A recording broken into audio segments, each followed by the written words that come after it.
You're about ready to go out for a gig. You're ready to step out on the stage. What have you done to prepare?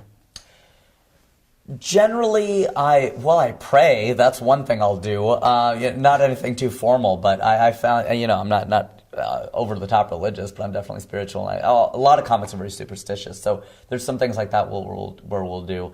If I don't get that in, I think that I'm sort of then flying by the seat of my pants. But other than that, I don't drink before I go on stage. I don't swear on stage. I just go up there and I just hope that I give them a good time. Mm-hmm. But, I bomb like anyone. I mean, anyone does. Everyone does. I mean, Robin Williams does. Chris Rock does. There's no way you're going to think that you're not. I mean, everybody does. So, but I think there's a difference between bombing when you're trying new material at an open mic versus bombing when you're getting paid good money to entertain a room full of well-dressed people. Yeah. So I think at this point, when you're 10 years in, it's definitely at least going to go okay.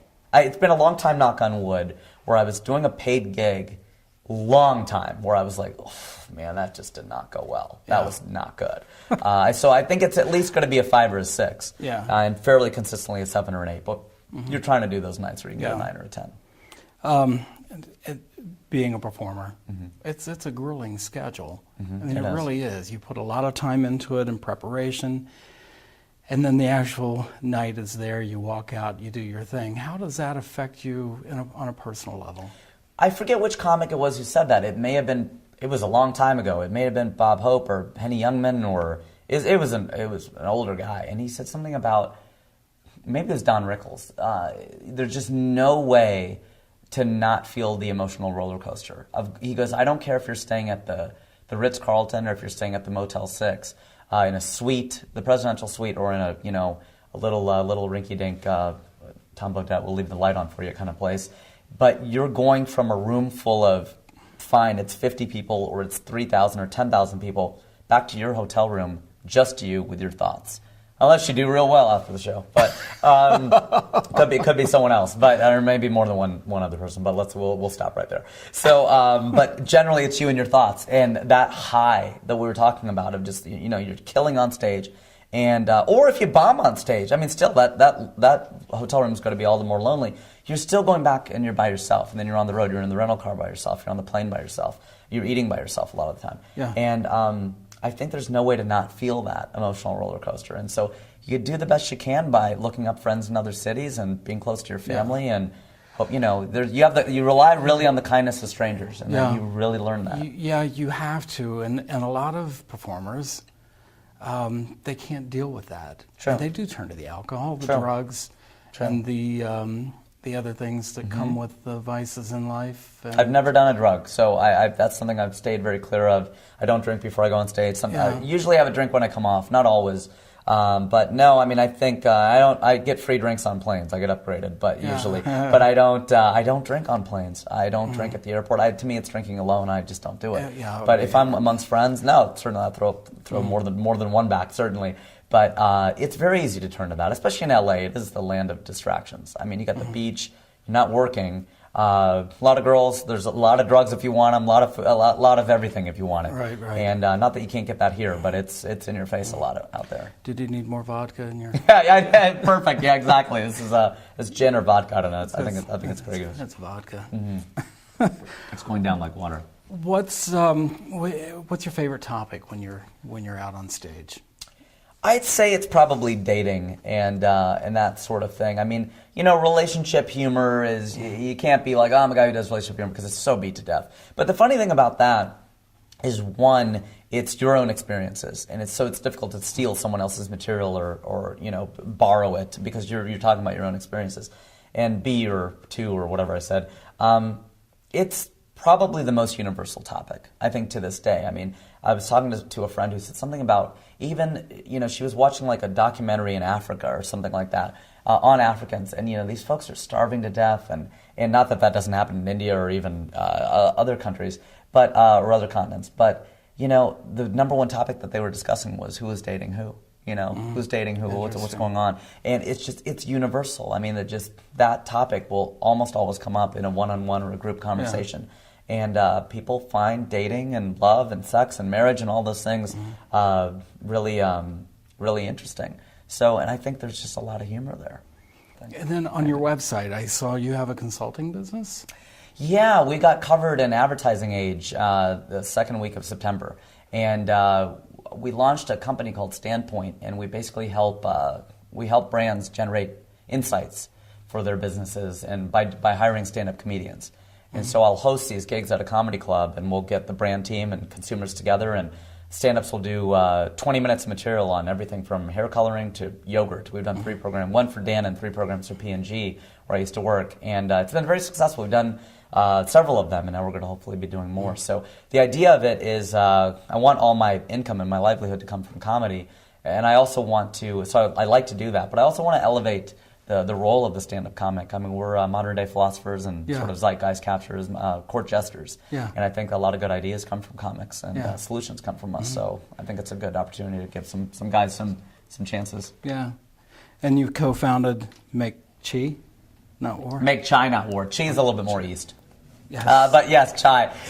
Make Chai, not War. And it's funny, I got to say that slowly, speaking of Chi, because when I say Make China War, people think I'm saying Make China War, which I don't want to start a global conflict here. Way to go. But Make China, not War. I'm Hindu, my friend, China would be a problem with that. I'm Hindu, my friend Azra is Muslim, and so we started a kind of a easing racial and religious tensions kind of show. But we don't preach. It's not we're not even religious on stage. Just the fact that 2 of us have put this thing together and we do stand up. We've had Jews, Sikhs, Christians, Muslims, Jains. I mean Hindus, Buddhists. We've had atheists. We've had everyone perform, and that's a good thing. What's it like to perform with the big names that are out there? I think you want to have a great set. I had to follow Jim Gaffigan at Gotham in New York, and that was. I've got a kind of style where I can kind of follow. Say anybody, and it's not about being cocky though. I think I can follow anybody, and anybody can follow me, mostly because my style is just kind of like an easy sort of likable. Like I'm not trying to hit for power. I'm just trying to get on base, and if I hit a home run, great. But it's been fun to work with him. I mean, I opened for Dave Chappelle a bunch, and Kevin Nealon, and Russell Peters, and Tim Allen, and some other people have dropped in on shows where I've been, and it's great to be able to do that. Does it give you a feeling of accomplishment when you're out there with some of the big guys? Certainly, and especially if you get compliments from them. Yeah. I mean, when Dave Chappelle tells you you're funny, I mean, between Dave Chappelle telling me I'm funny and Eva Longoria telling me I'm funny, I've made it. That's it. What do you need? You got this beautiful A-list celebrity telling you that you're funny. I don't know that you can do much better than that. Yeah, life's good. Yeah, I guess so. Whatever happens. Does being Indian, does that help in your routine? Yeah, certainly. It helps you stand out. I mean, it's just, you're not a white guy or a black guy. I mean, it's just, that's the majority of comics. And so I think when somebody sees a brown guy on stage, it's just different. I mean, it doesn't make it better or worse. It's just different. Yeah. And I think, I've made the website funnyindian.com to stand out. And I think a lot of the more successful brands out there are live at an intersection of something. So Funny and Indian, put them together, and there you go. How do you deal with the sensitive side of things? I mean, you start getting into social issues, racial things. How do you deal with that? I think being Indian helps because you're sort of in the middle of the color spectrum, so then you're in the middle of the issue. I like to say that for the middle of the country and all those things. I have that as part of my bio. I mean, I think that does give you somewhat of a creative license. I think it's much more difficult as a Caucasian comic to make racial humor. Certainly African American, I think they have it a little bit easier. But when you're an Indian guy or a Chinese guy or something like that, I think it's you do have a little bit more latitude, a little bit more leeway. But I mean, I do the same act whether I'm in San Francisco or Birmingham, Alabama. I don't change it. I don't change my point of view. Who I'm going to vote for is who I'm going to vote for. What I believe in, whether it's abortion or capital punishment or gun control. I believe what I believe, and I think it's our job to make it funny. You got to make it as broadly appealing as you can. The way you do that is by talking about what you believe in, and you put your spin on it. And they say that which is most personal is most general. Yeah. So I think if you try to write a joke that everyone will laugh at, again, you're focused on the wrong thing. I think you need to focus on, just say what you feel. Yeah. Your career, you've had a lot of press coverage. In fact, this morning you were out on Channel 12. Yeah, that was cool. A live broadcast. How is the press?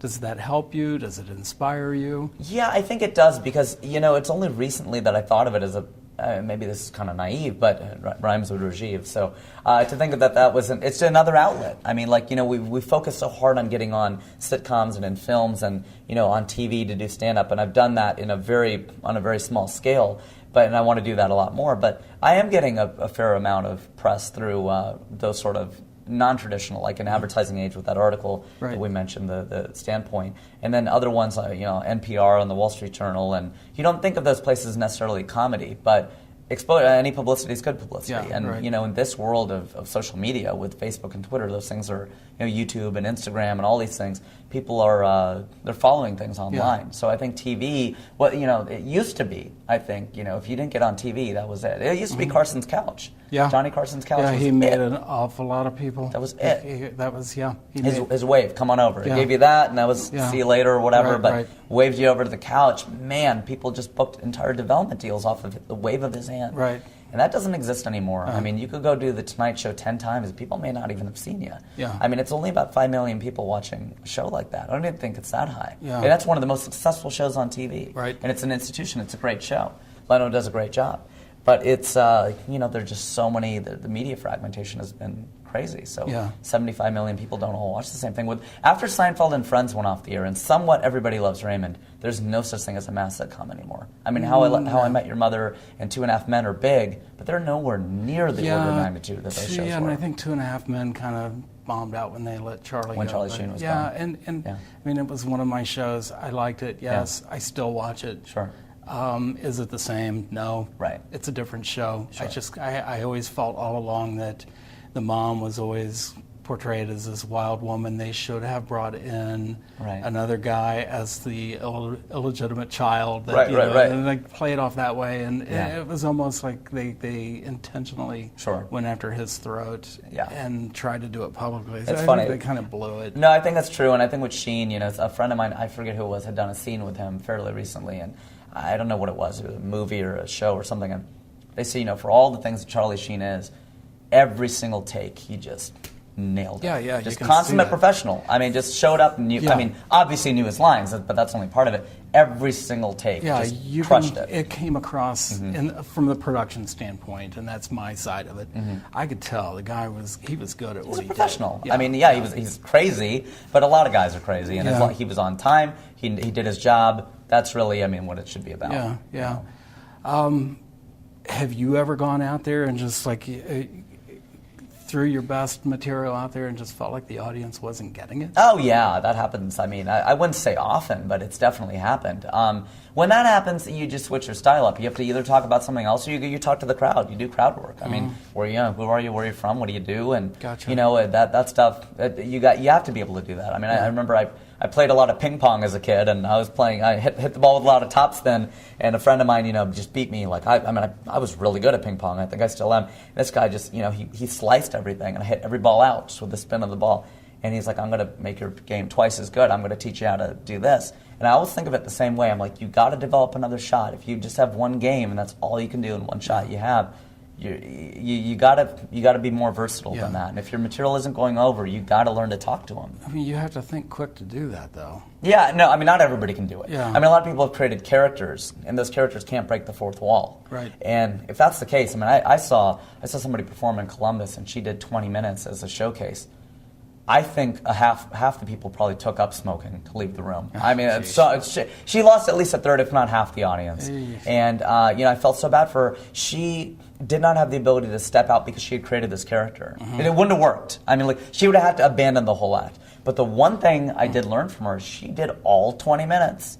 I mean, that is commitment. I mean, I don't know that now I could probably do what she did, but she was quite young, and she did it at a pretty early age, it seemed like, and I was like, that's impressive. I mean, instead of making fun of her, I was trying to see what I could learn from it. Yeah. And I was like, interesting. Gotta hand it to you. I mean, that's 20 minutes of just bombing, and you did not show it. I mean, if you were filming it, and you put in a laugh track, it would have looked like she was killing. She did not betray the fact that she didn't do well. Interesting. I was like, that's impressive. Yeah. So.